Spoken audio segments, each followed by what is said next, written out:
O diabo sabe quem são aqueles que Deus tem escolhido para poder levar a palavra de Deus, aqueles que Deus tem uma grande obra na sua vida. O diabo sabe quem são essas pessoas que Deus está preparando para poder lutarem contra o reino das trevas e causarem grandes derrotas a Satanás e tirarem muitas pessoas das trevas. O diabo sabe. Ele conhece aqueles que são de Deus, ele conhece os ungidos do Senhor, aqueles que são cheios do Espírito de Deus.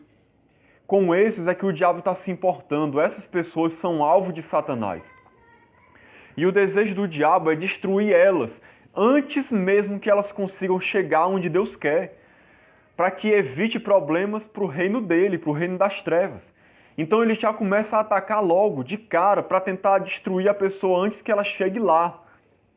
E o incomode mais ainda, ganhando almas para Jesus, trazendo pessoas para perto de Deus. Então o diabo já começa a atacar antes. Na vida de Davi estava sendo assim.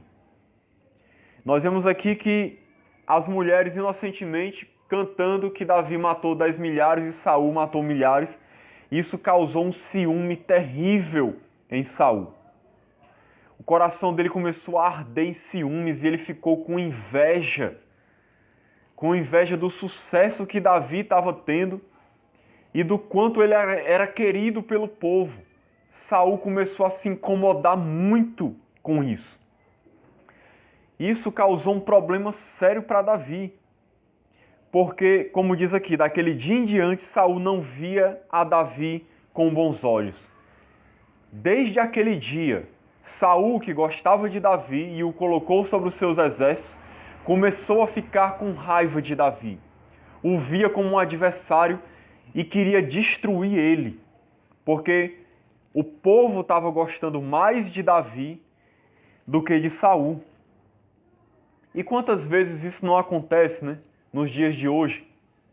Acontece tanto no ambiente de trabalho, de uma associação qualquer que você faça parte, de uma comunidade, numa igreja, seja ela católica ou evangélica, qualquer tipo de associação humana, de grupo de pessoas onde você tiver, esse tipo de coisa é o que mais acontece.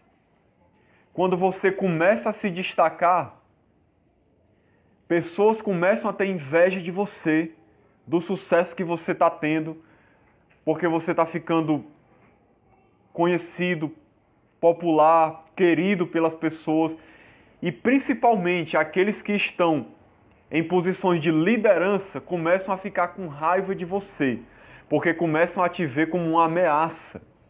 Começam a ver você como uma ameaça para tomar a liderança daquela pessoa.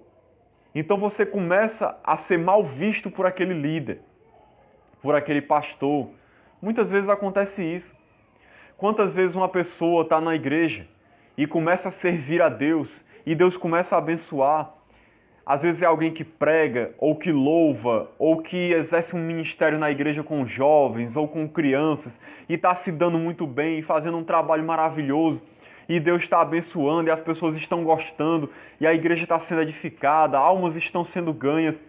E aí o líder daquela pessoa começa a ficar com inveja e com ciúmes, porque aquela pessoa está tendo mais destaque do que ele. Isso acontece muito nas igrejas. E aí o que acontece? Aquele líder começa a ver aquela pessoa como um adversário. E aí ele vai fazer igual Saul começou a fazer aqui na história. Começa a querer destruir aquela pessoa. Começa a querer colocar ela de lado.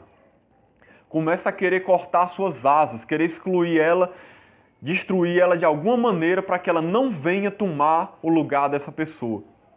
Isso acontece com líderes inseguros, carnais, que não têm realmente convicção do seu chamado, do cuidado de Deus na sua vida. Não tem convicção de que Deus está cuidando da vida dele, que está o guiando, abençoando a vida dele, que ele não precisa ter medo de ninguém. Na obra de Deus, ninguém é inimigo de ninguém. Todo mundo trabalha junto para o crescimento do reino. Não precisa você ficar com ciúmes e querer destruir alguém que está se destacando entre o povo. Você tem que dar glória a Deus porque Deus está levantando alguém para ajudar na obra. E aquilo que for para Deus fazer na sua vida, e através de você, Deus vai fazer. Você não tem que estar se preocupando com o crescimento dos outros. Você tem que ficar feliz com o irmão, se alegrar com ele. Mas Saul não foi assim. Veja mais o que acontece aqui no versículo 10. No dia seguinte, um espírito maligno da parte de Deus se apossou de Saul. Veja só o que eu falei antes, como Satanás estava por trás. Esse espírito maligno era da parte de Deus, não que Deus tenha algum espírito maligno lá no céu que está em comunhão com Deus, não. Por que esse espírito maligno era da parte de Deus? Porque para que um espírito maligno ataque alguém, ele só ataca se tiver sob a permissão de Deus. Nenhum espírito maligno faz o que quer. Ele só ataca a vida de uma pessoa se Deus permitir. Então, no final das contas, todo espírito maligno ele vem da parte de Deus, mas por meio de permissão. Deus permite que aquele espírito maligno ataque a vida de alguém que está em rebeldia contra Deus ou em desobediência. Alguém que deu espaço, que deu lugar. Foi o que aconteceu na vida de Saul. Saul tinha se afastado de Deus, Deus estava permitindo que um espírito maligno o atormentasse. E esse espírito maligno tinha o propósito de atacar Davi também. Então veja que, por causa desse espírito maligno que se apossou de Saul, ele teve uma crise de raiva em casa. E Davi, como nos outros dias, dedilhava a harpa. Saul, porém, trazia na mão uma lança, que arrojou dizendo: encravarei a Davi na parede. Porém Davi se desviou dele por 2 vezes. Saul temia a Davi, porque o Senhor era com este, e se tinha retirado de Saul. Então veja só que interessante. O espírito maligno se apodera de Saul. Saul fica com tanta raiva que pega a lança e ataca Davi. Joga a lança contra Davi 2 vezes, Davi se desvia. Saul está virado, mas também estava possesso de um espírito maligno. Eram as duas coisas cooperando juntas. Saul não perdeu aqui o livre-arbítrio dele, ele continuava agindo conforme a sua vontade, mas tinha um espírito influenciando ele. Então ele faz aquilo que ele queria, o espírito só deu um impulso para que ele fizesse o que ele já tinha vontade, que era atacar Davi. E por que tudo isso? Porque ele temia Davi, como diz aqui, tinha medo de Davi. Medo de quê? Medo de Davi tomar o lugar dele. Era igual os fariseus, que tinham medo de Jesus tomar o lugar deles, como um religioso querido pelo povo.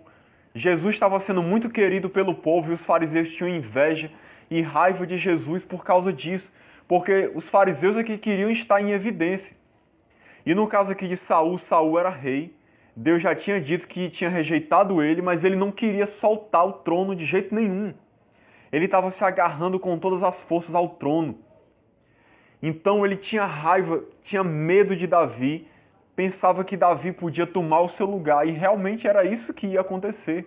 Davi ia para o lugar dele, porque Deus queria colocar Davi lá.